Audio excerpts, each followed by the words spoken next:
Jeremy Buckingham to come up and address the audience. Thanks, Jeremy. Thanks, Costa. First of all, I'd like to thank Sydney Residents Against Coal Seam Gas for organising the evening. They've done a very good job to put you all together and in running this campaign over the last couple of months. I'd also like to thank Dart Energy for coming along because it's a thankless task and you've certainly given them a working over. My name is Jeremy Buckingham. I'm a New Greens MLC. I'm from regional New South Wales. I've got a passion for agriculture, sustainable food, and I've campaigned long and hard against the impacts of mining. Since being elected, just to put it in context, I've hit the road. I've been to Tara in Queensland. I've been to most of the major coal seam gas fields in New South Wales, and you should take heart that the experience that you have here is exactly the same across New South Wales, Queensland, and probably in the United States. Wherever these companies go, they have the same modus operandi. They use the same technique, and that is to say, at this stage and currently. It's an incremental approach. It's a creeping death into your community, and that's an incremental approach. At the moment we're just looking, we're compelled to look. At the moment we just have to have our licence renewed. And then now that we've found the gas, well, our shareholders are saying we have to do it. We have to do this to save the planet. And it's just not true. They can pack up their tent and move on if they want. And I'm here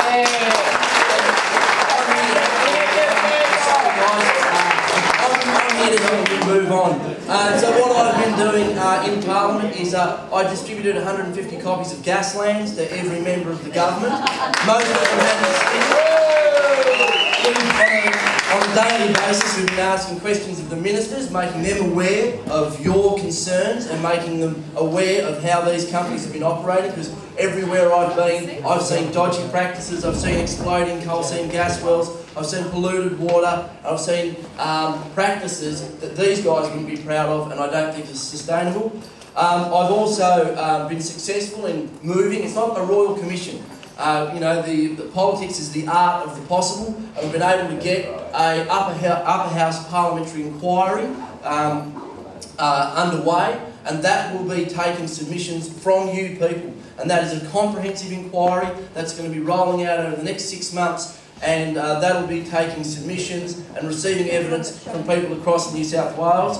We've also introduced a coal seam gas moratorium bill, and that is what we're asking for is a 12-month moratorium on all coal seam gas activity, all exploration, and a complete ban on coal seam gas in coal seam gas in metropolitan Sydney. That would cover this whole area.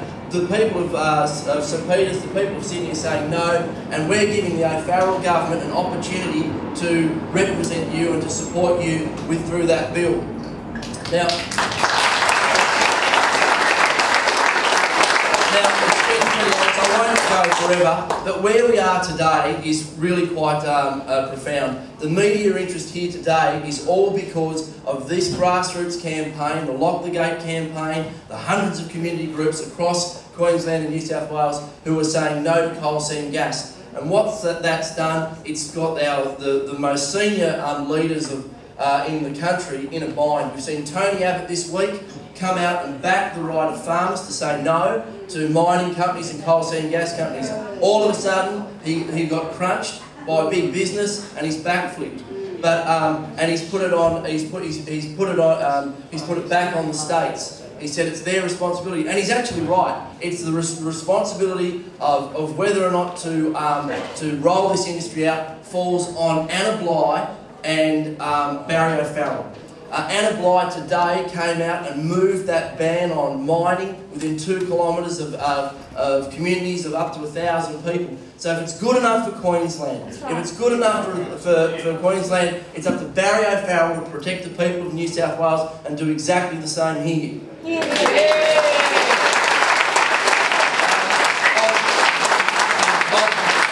By saying, Drew Hutton said something recently, and that was, in the last days of fossil fuel, we cannot let coal seam gas lash out and destroy whole regions and communities, and that's what this is about. So, this industry doesn't have a social licence. I don't think we should grant it one. We're going to have an inquiry. We're going to get to the bottom of whether or not this industry is sustainable and how they've operated across the state. So we'll be pushing for that ban in Sydney. We'll be pushing our 12-month moratorium. And I'd just like to let you know that there's a big rally this Thursday. It's outside the Wentworth Sofitel in Sydney on Elizabeth Street. That's where the New South Wales government is hosting a mining conference. That mining conference is a $900 a head conference where big business, the biggest energy companies in the world, the biggest miners in Australia are coming together with government to carve up our communities with coal seam gas and coal. We think we need to get out the front of that conference and tell them we've got a different view. So it's 12 o'clock Thursday, Elizabeth Street. Thanks very much.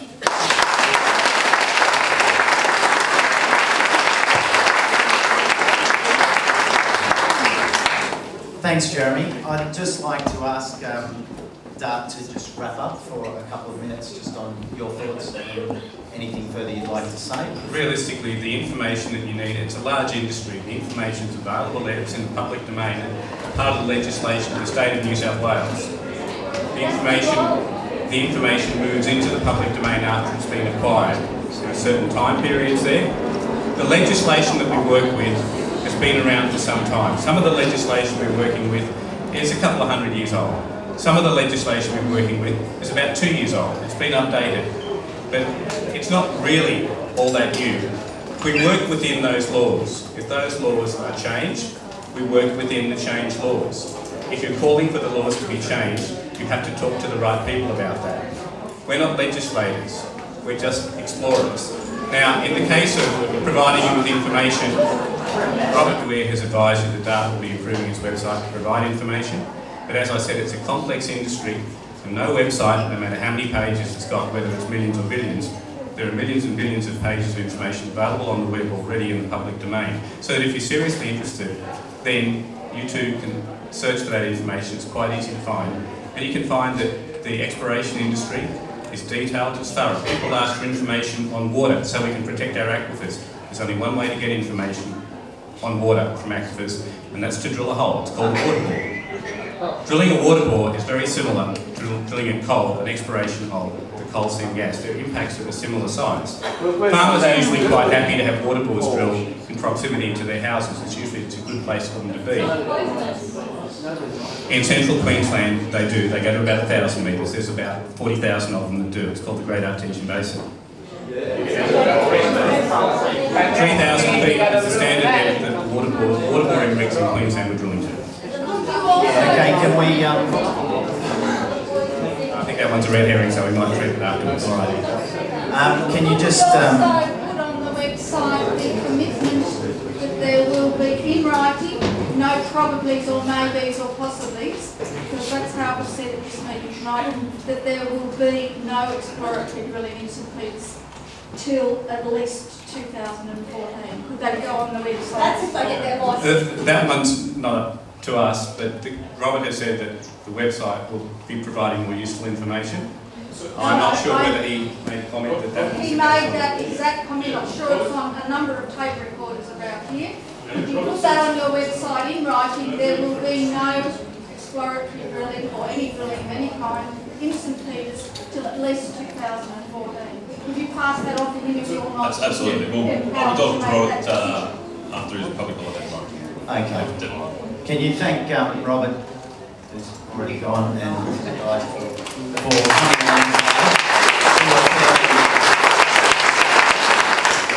Thanks. I just wanted to quickly wrap up the evening. Thank you all for coming, and to let you know where we're actually going from here. So we formed, many months ago, we formed an organisation called Sydney Residents Against Coal Seam Gas. And we've run up into a little bit of a blockage where people think we're only concerned about coal seam gas in St Peters. We're only concerned about the drill site in St Peters.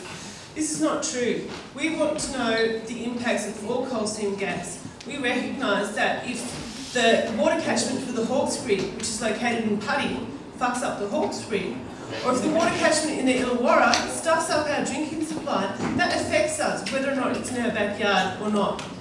So just to make that perfectly clear, a bunch of us decided that we will rebrand ourselves. We will move on to a new future just so that everyone is completely sure that we are against coal seam gas. We want a moratorium and we want all the impacts fully concerned.